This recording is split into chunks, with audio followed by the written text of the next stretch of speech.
You're watching KHQA Overtime with Chris Dewar. Brought to you by Con Communications. And this is the balmiest, mildest Saturday, December the 1st, you will likely ever experience in your lifetime. And because of that, you have indeed entered overtime tonight. Thanks for staying up late with us.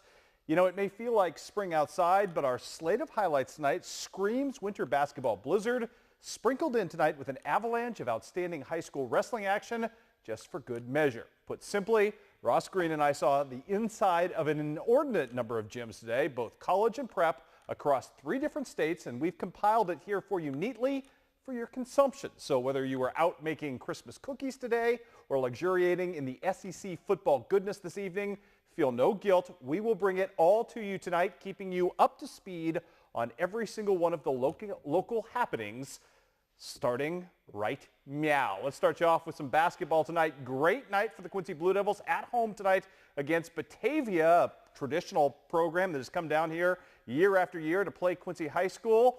We've got highlights of that game forthcoming. Let's jump into the Quincy Notre Dame highlights. Well, there's the Quincy Blue Devil highlights right off the bat for you.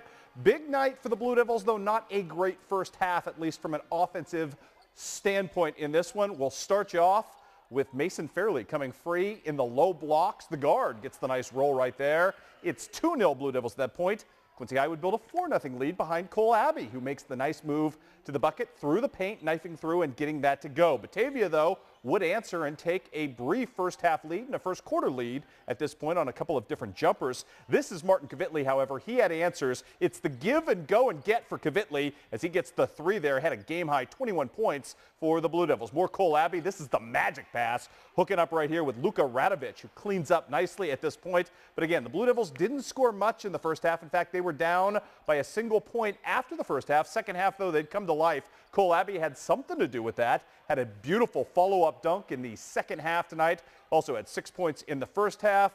Martin Kvitli doing his part as well. As I mentioned, the 21 points, including the beautiful offhand lay-in at that point. The Blue Devils go on to win tonight yet again. They hold off Batavia in a low-scoring affair in this one. Final count sees Quincy High victorious. 50-42 was how that game would end up. Meanwhile, across town, we had Macomb getting indoctrinated. Well, at least not Macomb. New Macomb coach Jeremy Anderson getting indoctrinated into the Q&D rivalry. Right off the bat, Noble Peters drives the baseline. He'll float the nifty pass to Matt McPherson, who lays it in. That's the bucket, the Band-Aid, and the 3-point play. It's a 7-point lead for Q&D. Blake Louderman, the outstanding goalkeeper, play a little basketball too. The contested 2 from mid-range goes. It's 13-6 Q&D. Louderman had 14 points in the night. Good passing from Q&D. Riley Walls right there all alone. He had 10 points on the night. Then the Q&D defense would step it up. Alex Fitch doing what he does, the steal and the distribution here to Nick Dietrich, who cleans up the fast break bucket against contact, no less. Good stuff from him. Macomb trying to make something happen behind Max Ford. He drives and somehow gets that ball to fall above outstretched arms, including ones from 6'9" Matt McPherson. And then it's the pull-up 3-pointer right here from Jack Cavett. Unfortunately for Macomb, their offense was fleeting tonight. Quincy Notre Dame's was not. Alex Fitch, 16 points on the night. He had a big one as well. Matt Doan also in the low blocks right there. Had a pretty nice night as well as Quincy Notre Dame gets the win and beats Macomb. Final count in that one, as you saw, was 67-38. On the scoreboard tonight, Pittsfield wins yet again. This team just keeps finding a way to get it done, beating Southeastern in a game that was tied at the half. Final count in this one was 48-39. We're all good there. How about Jacksonville today? Had a big lead over at that outstanding shootout today in Springfield. That would be the Athletic Care 14:50 a.m. shootout. Jacksonville had a big lead on Crete Monet. Crete Monet in the fourth quarter goes nuts and somehow comes back. Jacksonville can't recapture its offense, and the Crimsons are handed their first loss of the season, although against really, really good competition in that ball game. Also on the scoreboard today at the Bowling Green tournament, Bowling Green is a winner for the first time this season, beating Wellsville Middleton 78-47. Later in the night, Clopton loses a heartbreaker to New Haven. 57-55 was your final in that ball game. Well, between Keokuk's Johnny Dahl, Canton's Gabe McKenzie, and Ellsbury dunk machine Kenny Leslie, there's clearly been a lot of hype, and there's a ton of talent on the high end of the basketball scale for the class of 2015. Allow me to add one more very important and emerging name to that list, Miles Wenzine. The dynamic Fort Madison guard dropped 24 points last night in helping the Hounds to upend Keokuk. Today, he was right back at it in the Battle of Fort Madison, taking on Holy Trinity. The early stages, or at least the first 2 minutes of this game, would belong to the hosting Crusaders. And this guy, Marcus Knight, as he helps his team to an early 4-0 lead. Marcus Knight good. Marcus Knipe, spelled with a P. Good as well at the other end for Fort Madison with the hook shot there, and that would start off a barrage of 12 straight points. I mentioned Miles Wensine. Check out the speed on this kid, channeling his inner Stephen Curry right there with the take, the bucket, the Band-Aid, and the three-point play. And that was just starting things. Man, Fort Madison loves to run. Release the Hounds. Wensine, beautiful blind pass over here, hooking up with John Nagel. Had a big night. Wensine and Nagel combined, 43 points on the night. That's sizable. Defense right here, played well by Marcus Knipe. That ends up at the other end to Wensine, who's just going to pull up on the fast break and knock that in. Boy, I tell you what, the Hounds just feast in flurries in this one. Great hustle play from John Nagel, the first of 2 of these type plays he had in the night as he runs it down. Fort Madison still attacking. Jonathan Temenek right there with a pretty finish as well. John Schmitz imploring his team to keep their foot on the accelerator. Tell you what, though, Justin Mankey playing some defense at the other end, trying to stop it. Back-to-back blocks on one possession for the big fella from the Crusaders, but to no avail. More to come right here. It's Nagel to Temenek this time, then more of Miles Wensine. This kid is just fun to watch. And again, just a sophomore, pretty finger roll off glass, trying to get a win for his assistant coach, Ryan Wilson, celebrating his 29th birthday. Good guy. Tell you what, he deserves the kudos and the acclaim today as his team, led by that guy, Mr. Nagel, take it to Holy Trinity. 63-52 is your final. Fort Madison, very much for real. Keep an eye out on those guys as we go forward the rest of the season. On the girls' side of things today, Griggsville Perry is off the schneid. Congratulations to Allison Bingham and company as they get win number 1 at home today against Greenfield. A lot of G's in there. Allison Bingham with 15 points to lead the way in that ballgame. Beardstown taking on a really tough Brimfield team today, loses 65-44. And West Central, tell you what, Brian Bettis has got himself some gunners this season. They go on the road, beat Central Southeastern 56-30. 3-point barrage when you see these girls play. They're kind of fun to watch. And congratulations as well to Holy Trinity that gets off the schneid today. First win of the Jay Baldwin era, or the new Jay Baldwin era, since he's back coaching. Good for him. Kirsten Schaefer leading the way in that ballgame with 17 points as Holy Trinity goes on the road and ends up beating Cardinal of Eldon 58-42. More fun from the parochial side of the ledger as Quincy Notre Dame plays host to Sacred Heart Griffin. Gotta love this. Q&D looking to go to 4-0 on the year. First quarter, Sacred Heart Griffin turns the ball over as everyone does against the press. And there is Miss Cassidy Gangenbacher with a pretty finish. It's 22-7 Q&D at this point, and it ain't getting any closer. It rarely does against Q&D's defense. More Cassidy, this time in the corner. 3-ball corner pocket is good. 25-9 after the first quarter. Quincy Notre Dame still attacking. Kristen Gangenbacher collects the loose ball here in the lane. Point guards aren't supposed to do that. She can. 27-9 at this point. Again, it's Kristen, this time beating her defender. This is pretty. That's Miles Wensine-like as she goes strong to the hole. Big afternoon as well for Mary Beth Hugenberg. Love what she's contributed in the early going. Pretty pass there as well, as she had 2 of her 10 points right here. More from Cassidy as well. Seconds later, she's going to steal the inbound pass and get the assist to Kristen for 2. Big day for Cassidy Gangenbacher at 18. Kristen had 16 and 4 dimes. And Jordan Frericks, not pictured here today, had 14 points, 6 rebounds, 4 assists. Ho-hum. Quincy Notre Dame wins today 68-46 as the Lady Raiders are just seeking and destroying at every turn on the day. Some wrestling scores to pass along. Big day for the Quincy Notre Dame Raiders as they go 2-2 in the loaded classic today at Cumberland. Quincy Notre Dame beat Effingham and they beat 50 and Oakwood, but lose 40-34 to Shelbyville and 39-37 to Cumberland. So I believe Quincy Notre Dame is now 4-2 on the season. Quincy High, good showing today as well, down at Hinsdale South, as 2 champions come out of this individually for the Blue Devils. Matt Bilgrey, who was your individual weight class champion at 145, and no surprise, Dakota Downs wins at 170. Keep an eye on this name as well. Michael Peters finished second in his weight class as well today as the Blue Devils make a nice showing. Speaking of great wrestling, we take you up to the West Central Conference Super Duels today. Ranked number 1 in the state at 170 pounds. That is Zach Abney. He left little to the imagination as to why today. In the Super Duel with Rockridge, seconds into his match. That's Mr. Abney picking his guy up, slamming him to the mat. This is actually in real time. That's how quick these highlights are. We love when we can do this. Abney with a pin. I'll tell you what, he looks every bit that #1 ranking, and that would kind of set the table for the Pittsfield Sockies before and after him in this particular duel. Abdi's a monster, just much more aggressive than he was last year. Always a good technical wrestler. He's also very, very strong. One weight class up, it's Kenny Little as well, who follows suit. He's also state ranked. Failed to mention him last week. Same blueprint here. Quick takedown and then the quick pin afterwards as he just toys with this man.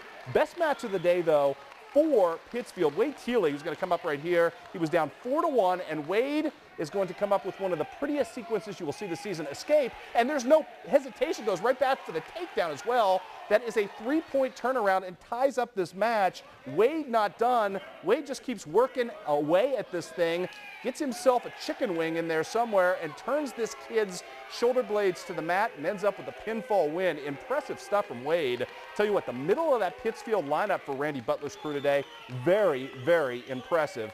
And the Sockies have a nucleus they can build from. That's a team nobody's talked about a lot. That's a team going forward that needs to be watched. Another team that probably deserves your consideration going forward, the Macomb Bombers, as they usually do. And that starts with this guy, Matt Supernaut, who's going to be really, really good and really, really quick in his match right here against Illini West. This is about as quick as pins would get. Quick takedown, and then moments later, shoulders to Matt. Matt Supernaut is state ranked as well and getting a lot of recruiting attention at a lot of different levels. Good kid, fun to watch him wrestle. Also wrestling today very well, Tyler Protzman, who's going to come up right here, get himself in some trouble, and then reverse his way out of it, getting the reversal and eventually the pinfall very quickly after that to extract himself from a spot of bother. He got the win as well.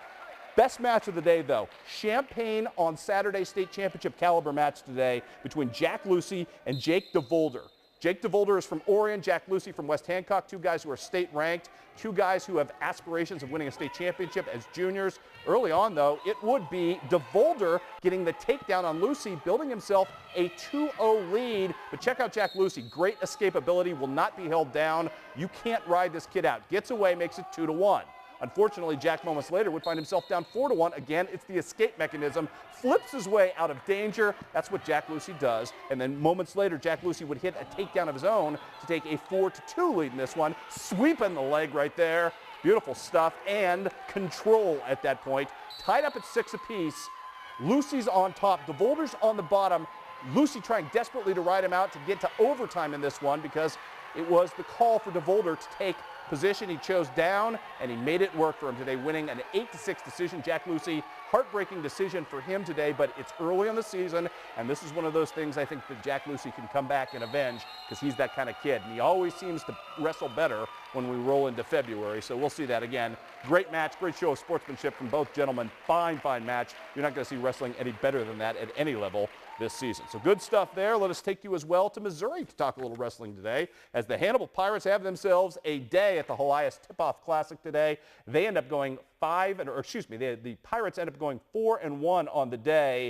A couple of guys, 5 guys in all go 5-0. They include Jake Borgmeyer, Colby Collings, also going 5-0 Tyler Janes. Kyle Messer goes 5-0 on the day, and Chandler Foey, who was a state qualifier and a good one last season. I believe he finished second in the state, so good showing for Derek Greening's team to start off the season, including in that win a 63-15 bludgeoning of Rolla. Hey, Keokuk in action today at the Dick Mellinger Invitational. Trevor Roth has come out of wrestling retirement. Outstanding fullback. He's going to make quick work of Kai Kearney of Burlington right here. In fact, I could have shown you this match in real time as well because it lasted all of 36 seconds. Trevor Roth is just freakishly strong. Kid can do just about anything, including throwing this young man to the mat and making quick work out of him. Tough first round for Keokuk. Their only wins came at 215 and, of course, at 285. That's where this guy reigns supreme. Alex Goss, rated number 8 in the state coming into the year. He's going to work right here on his man and just turns him into a bucket of chicken as he grabs the wing right there, and then he creates himself an original recipe pin. Alex Goss, very strong young man. Very quick for a heavyweight as well, and a kid who's just relentless, and that's just an absolutely textbook pin as he simply rolls a 285-pound opponent over, pins him for the win today. That would be Dylan Wagner of Mediapolis getting pinned. Keokuk, though, tough showing in the early classes. Young team got a bit of an education today against a really loaded field. But Keokuk will be very good down the stretch, as Tommy Rose's teams often are. And we're just getting started here on the big overtime show tonight. Lots of goodies coming your way from the college docket coming up next, including Quincy University finally getting on the men's side the basketball performance it desperately needed. And could those plucky 8 is enough Blackhawks of Southeastern Community College pull off their biggest win to date? Your answers are next.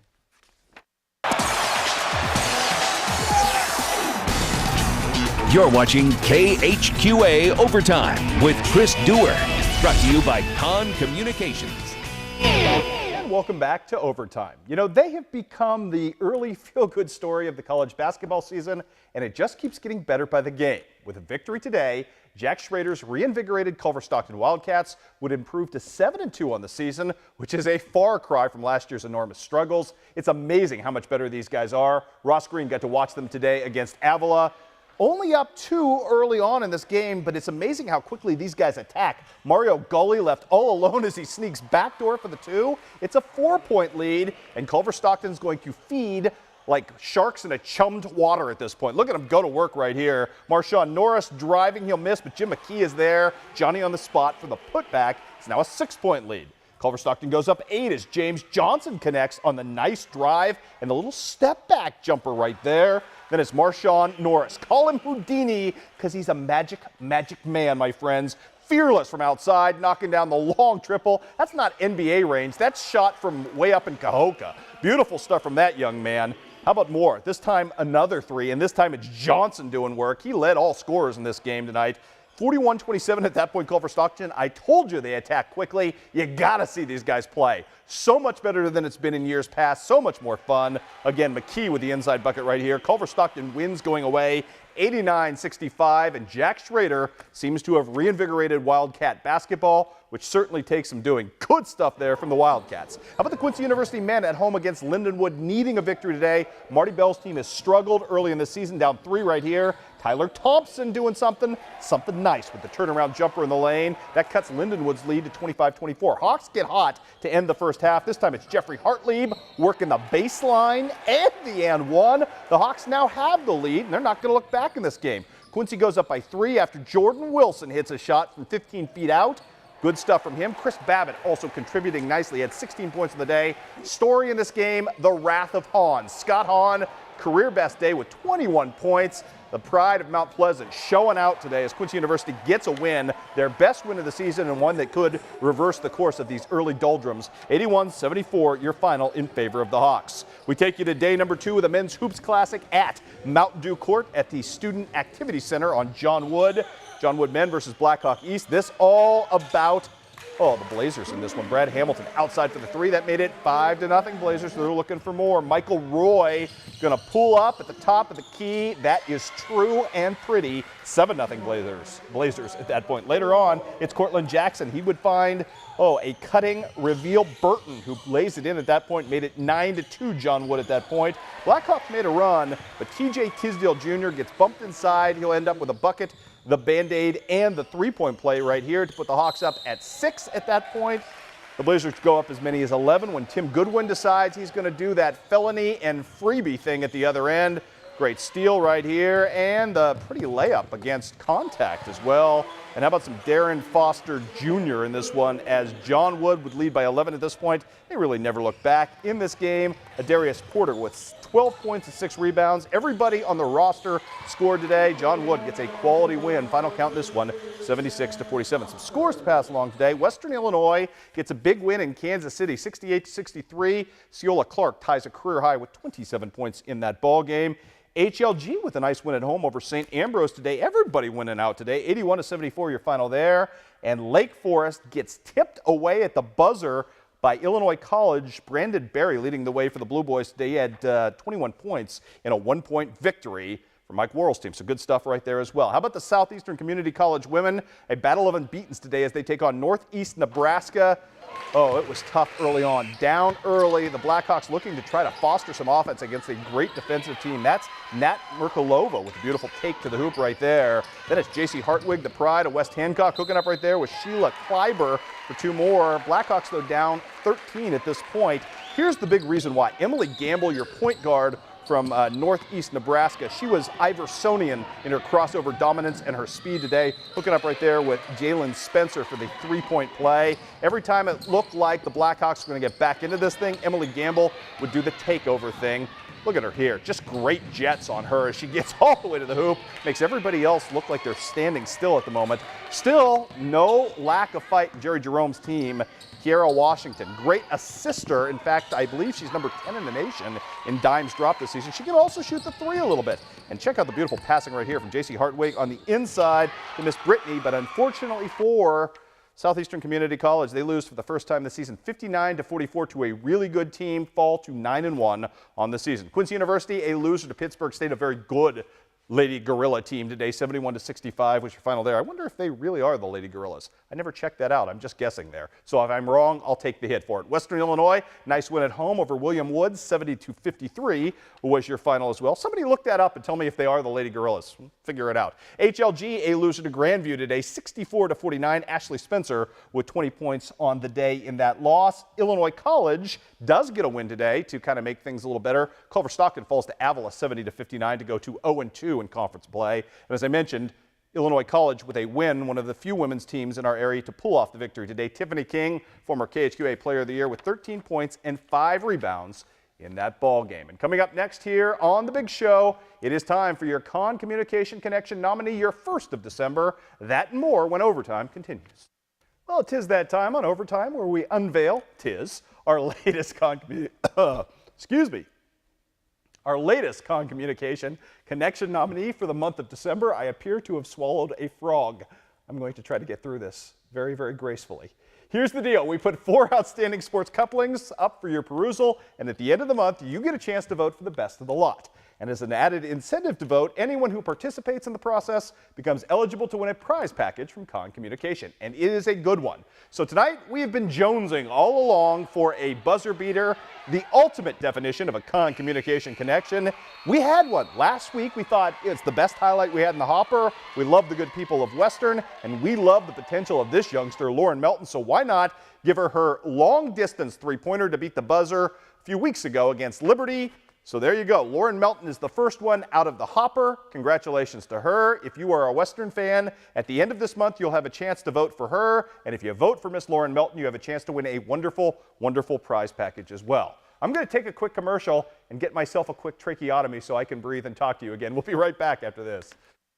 Sorry about that, folks. Felt like I ate a porcupine there for a second. Thank you for your indulgence. 2 more things to do before we get out of here tonight. To answer the earlier question that I raised myself, Pittsburg State's women's athletic teams are known just simply as the Gorillas. There are no Lady Gorillas, so there you have it. Also want to take this moment to quickly congratulate all of our Missouri first team Missouri Football Coaches Association football All-Staters. They include in Class 1, Wes Mefford and Riley Schmitz from South Shelby, so congratulations to those gentlemen. In Class 2, Austin Egley as an athlete, first team from Clark County. Luke Ross at defensive end, first team. And Bobby Grunlow, who had that phenomenal season at defensive line for Palmyra, a first team All-Stater. In Class 3, just one, A.J. Jerichow, the outstanding offensive tackle from Centralia. Congratulations to him. And in Class 4, Mr. Borgmeyer, Mr. Beanick, no surprises there at offensive line and at defensive back for Hannibal, respectively. Congratulations to all the first-team All-Staters and all the All-Staters this season. And remember, 1 week from today, actually 1 week from tomorrow, we start awards week here on KHQA, where we'll unveil our all-do-or-die teams and our big award winners, counting down till a Saturday on Overtime, where we announce your KHQA Player of the Year. Ross Green has you right here next week. He'll take over. I'm doing some Christmas things next week. But we'll wish you the best and have a great week, everybody. We'll see you right back here on Monday and on Tuesday for all the sports you can handle.